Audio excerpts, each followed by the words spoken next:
Baik, pimpinan yang saya hormati, kita langsung saja. Kita tahu bahwa daerah-daerah hari ini mengalami penurunan dana alokasi.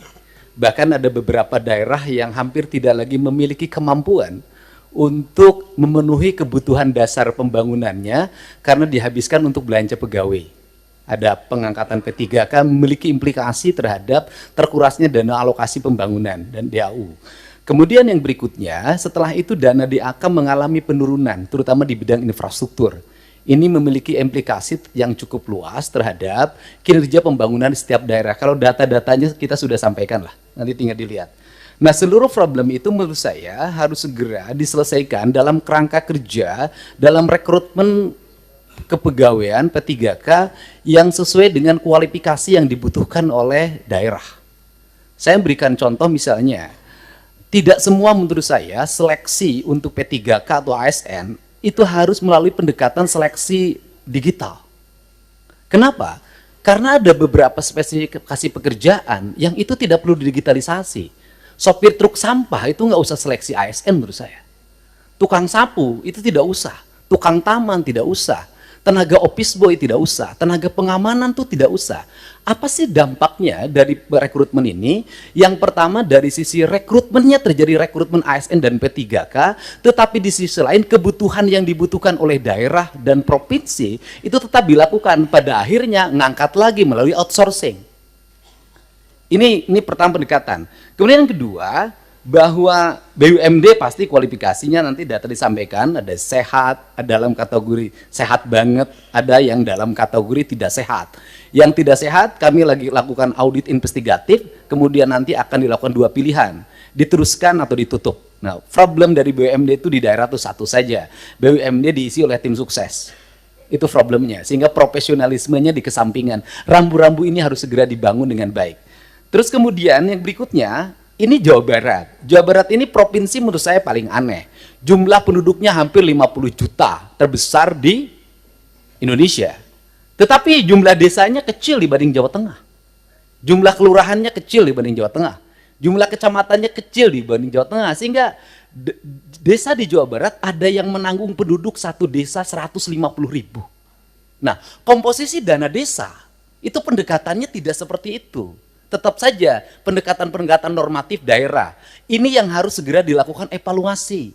Ini. Dan kemudian yang berikutnya adalah sudah juga semestinya Komisi 2 memelopori daerah desa yang sudah berubah karakternya menjadi kelurahan karena pertumbuhan industri, harus segera dibuat kelurahan, tidak desa lagi. Karena pendekatan kewilayahan sudah tidak relevan lagi dengan jumlah penduduk yang tidak monokultur, yang sudah plural.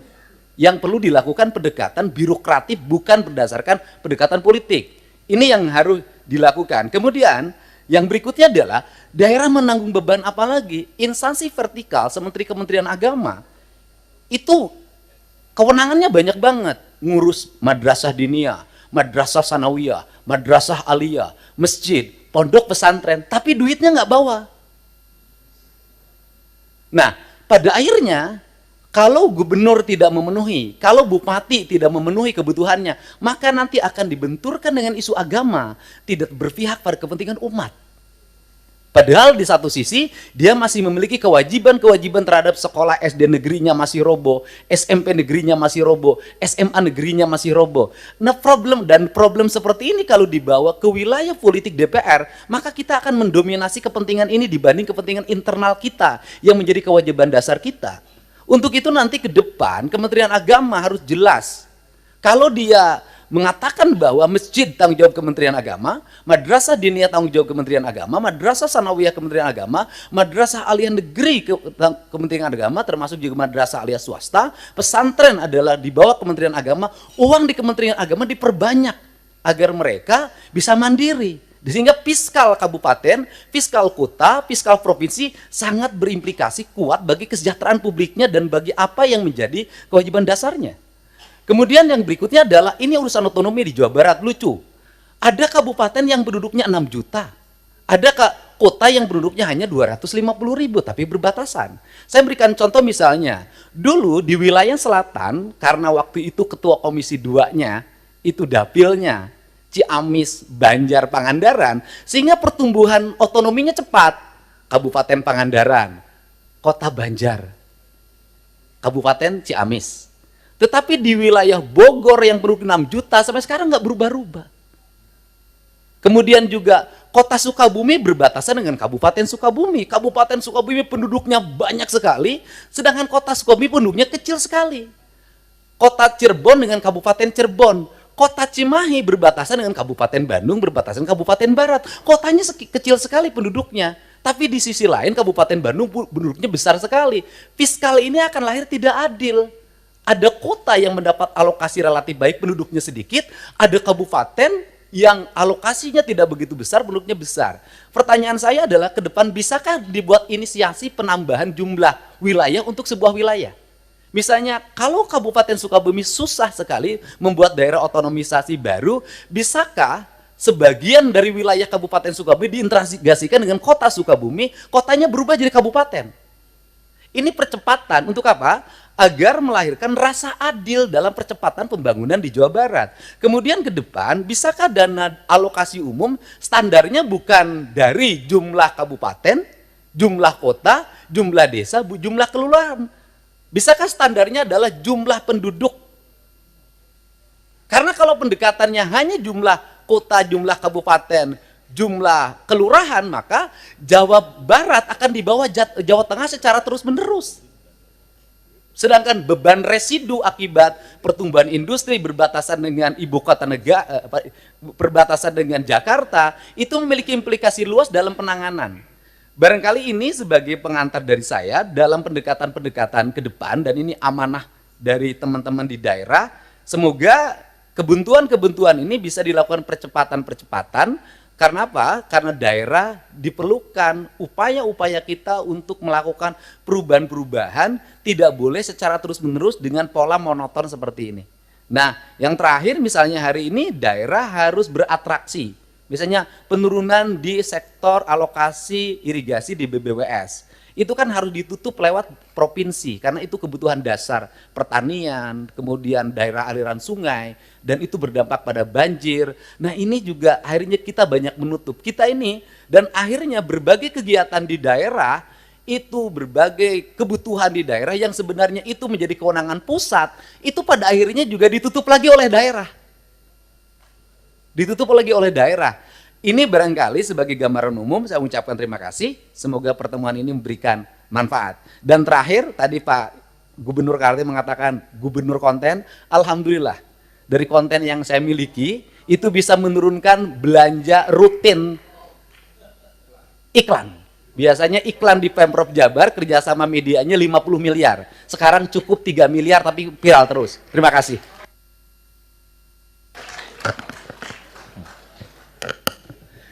Bu Wamen, dalam penyusunan PP tentang desain besar penataan otonomi daerah itu mungkin tadi masukan dari Gubernur Jawa Barat, dan saya kira nanti yang lain juga bisa memberi masukan. Itu penting untuk kita bikin formula. Selama ini kan ada gairah yang besar untuk menghadirkan daerah otonomi baru, pemekaran. Tapi nomenklatur penggabungan dalam Undang-Undang Pemda, Undang-Undang nomor 23 tahun 2014 itu nggak pernah kita gunakan. Kita mekar terus, gabungnya nggak pernah. Nah, gabung selama ini selalu dikonotasikan dengan kabupaten yang ada gabung ke kabupaten yang lain. Itu kan ekstrim. Tapi pendekatannya bisa jadi beberapa kecamatan di sekitar daerah otonomi itu gabung karena daerahnya dekat. Tadi misalnya, ini kota Sukabumi, ini kabupaten Sukabumi. Kecamatan-kecamatan yang dekat dengan kota Sukabumi, di kabupaten Sukabumi itu gabung ke sini. Kan gitu.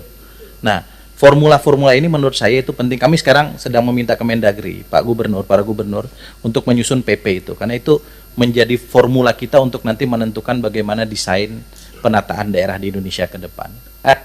Pimpinan, ada satu lagi yang ini menjadi kegelisahan. Adalah PPh 21, Pak.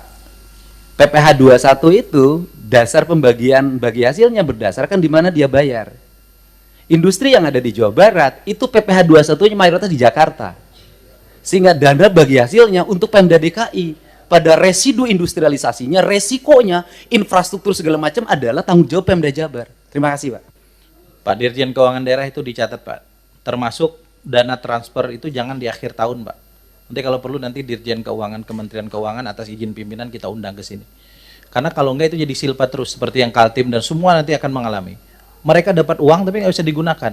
Nah, untuk apa?